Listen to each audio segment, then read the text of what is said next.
En province du Luxembourg, en quelques coups de pédale, je suis sur la commune de Libin et plus précisément à côté de l'Eurospace Center de Transine.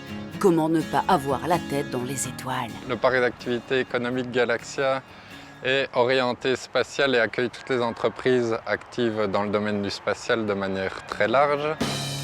Télécommunications, navigation satellitaire et observation de la Terre, le lieu est pourtant en train de s'agrandir pour accueillir très prochainement les infrastructures terrestres du système européen de navigation par satellite Galileo, le futur GPS européen.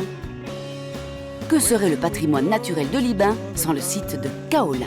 Des anciennes carrières qui extrayaient une argile blanche utilisée dans les industries de ciment blanc de faïence ou de savonnerie. Au niveau botanique, le site est remarquable. Il faut savoir que Libin, c'est la 5e commune la plus boisée ici en région wallonne, donc avec pas moins de 6500 hectares de bois.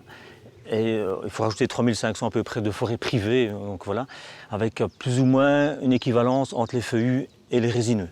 Donc celui qui veut vraiment se promener, il peut prendre ses chaussures, il y a de quoi faire. Il y a à peu près 115 à 120 km de balades balisées. Mais il y a d'autres choses évidemment à voir qu'à Libin. Il y a aussi, vous pouvez aller au champ, voir les troufferie, un endroit assez fangeux, la source de la Lesse, donc la résurgence se fait du côté de Auchan. Et puis il y a ici. Comment résister à l'appel du parc enchanté et de son kilomètre 800? L'occasion de découvrir les Nutons, des petits hommes légendaires et mystérieux qui vivaient ici dans des rochers et sortaient la nuit pour réparer chaussures et autres outils abîmés des Libinois. Vous l'avez compris, ici on est vraiment dans un pays d'histoire, donc on a les légendes, on a les sorcières, on a les Nutons.